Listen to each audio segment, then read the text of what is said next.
안녕하세요. 행정사 이병욱입니다.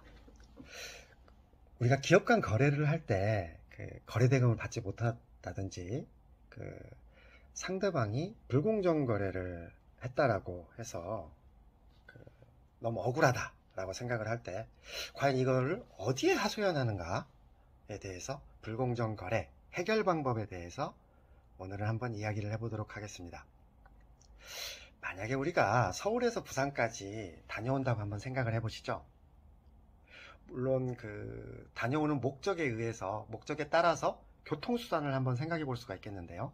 교통수단으로는 보통 자차나 비행기, KTX, 고속버스 등등을 생각해 볼 수 있겠죠. 목적이 만약에 당일치기 출장이다. 그리고 부산에 가서 거래처를 두 곳을 방문해야 되고 내가 저녁 8시까지는 서울에 도착을 해야 된다 라고 가정을 했을 경우에는 교통편이 좀 우리가 선택할 수 있는 선택지가 줄어들겠죠. 이때에는 비행기나 KTX를 타고 빨리 부산으로 이동을 해서 거기서 볼일을 보고 발로 서울로 오게 될 수 있겠는데, 만약에 가족끼리 여행을 하게 된다 그러면 조금 약간의 여유 시간을 가지고 느긋한 마음으로 부산에 가게 되겠죠. 이럴 때는 자차를 이용하는 방법도 있을 수 있겠고, 아니면 아까 말씀드린 대로 KTX나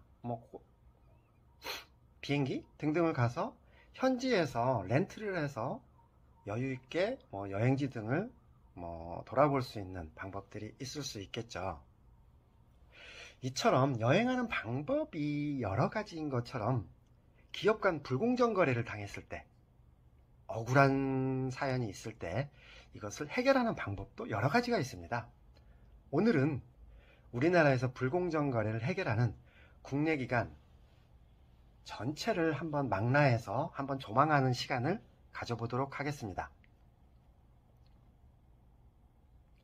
흔히들 분쟁이 일어나면 소송해야지, 소송 가서 한번 끝장을 보자 라고 생각하시는 분들이 아마 대다수이실 것입니다.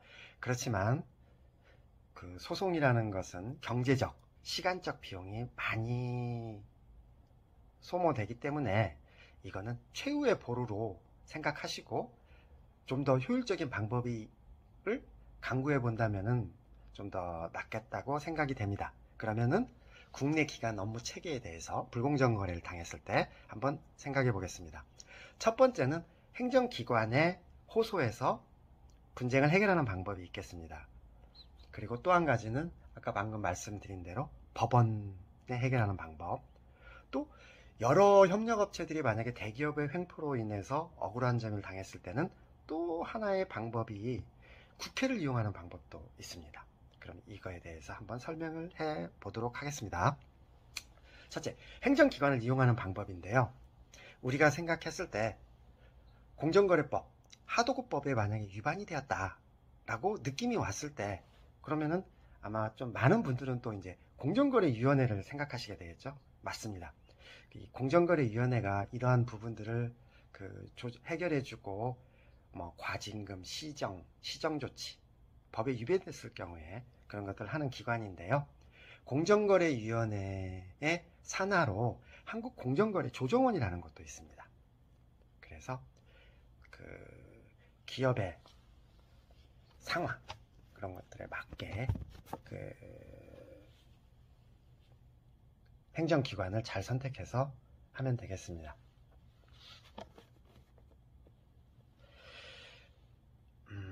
거래처와의 거래 대금 관계에 있어서 문제가 있을 때, 아니면 돌관공사, 아니면은 추가 설계 등등 여러 가지 공기 지연 등등으로 인해 가지고 서로 분쟁이 일어나서 계약 금액, 실금액이게 되죠.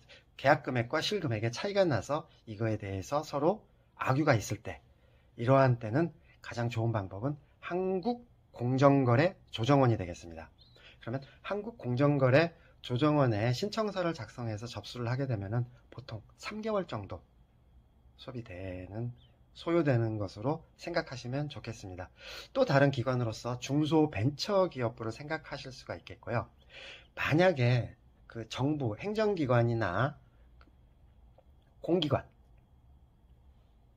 공기업에 부당한 행위를 당했을 때는 국민권익위원회에 민원을 신청하는 방법도 생각해 볼 수 있겠습니다. 그러면 행정기관은 이 정도로 하고요. 다음엔 법원을 생각해 보겠습니다. 우리가 모두들 다 알고 싶은 대로 이러한 분쟁이 발생이 되었을 때는 민사소송을 하는 방법이 있겠죠. 그런데 아까 말씀드린 대로 소송을 하게 되면은 우리나라 분들은 보통 3세판 좋아하시죠.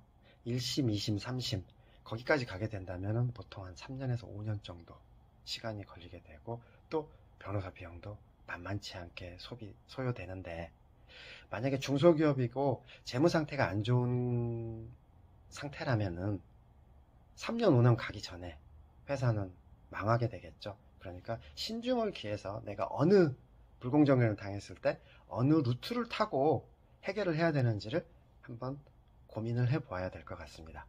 그리고 많은 분들이 잘 모르시는데 대한상사중재원이라는 것도 있습니다.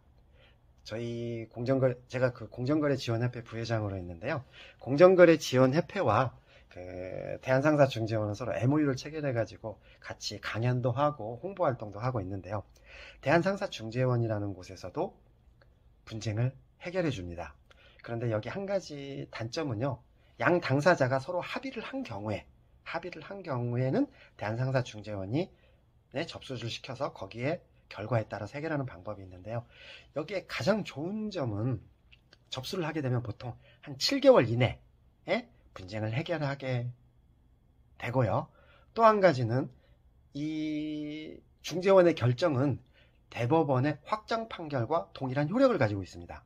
그렇기 때문에 굳이 법원을 이용하지 않고 대한상사중재원. 근데 중재원은 비용도 저렴합니다. 뭐 거의 안 든다고 보시면 되죠. 뭐 인지세라든지 뭐 그렇게 해서 물론 그 속가에 따라서 그 금액에 따라서 약간의 차이가 있겠지만은 아주 적은 비용으로 효율적으로 해결할 수 있는 곳이 대한상사중재원이기 때문에 대한상사중재원도 한번 고려해 보시는 게 좋을 것 같습니다. 그러면 법원 쪽에서는 이 정도로 하고요. 그 다음에 국회 말씀드리겠습니다. 국회는 그 을지로위원회라는 곳이 있고요. 국회 상임위원회라는 곳이 있습니다. 만약에 그 대기업의 하도급을 받은 하도급 업체, 여러 하도급 업체가 있는데 대기업의 횡포가 있었다. 불공정 거래를 그래서 하도급 업체들이 당했다. 그랬을 때는 다수 협력업체들이 모여가지고 그 국회 상임위원회에다가 민원을 제기하는 방법도 있겠습니다. 다수 민원 해결의 가장 효율적인 방법은 그 국회를 이용하는 방법도 하나 좋은 방법이 되겠고요. 마지막으로 이제 한번 정리를 한번 해보겠습니다. 불공정 거래를 당했을 때 가장 좋은 해결 방법은 행정기관으로서는 공정거래위원회, 한국공정거래조정원, 그리고 그 대부분이 그 금액에 있어서 차이가 나기 때문에 한국공정거래조정원이 가장 효율적인 방법이고, 정부나 공기업의 횡포를 당했을 때 위법 부당하다고 느꼈을 때는 국민권익위원회를 한번 고려해 보시는 게 좋겠고요. 그 다음에 법원 쪽으로 가서는 일반 법원 민사 소송이 되겠죠. 소송이 있고 대한상사중재원 한번 꼭 확인 한번 해보십시오. 그리고 이제 아까 다수 민원이 발생이 되는 경우에 여러 업체가 불공정거래를 당했다고 느꼈을 때는 국회에 호소하는 방법도 생각을 해볼 수 있겠습니다. 오늘은 그 불공정거래를 당했을 때 해결하는 국내기관 업무 체계에 대해서 한번 조망을 해보았습니다. 그럼 다음 시간에 뵙겠습니다. 감사합니다.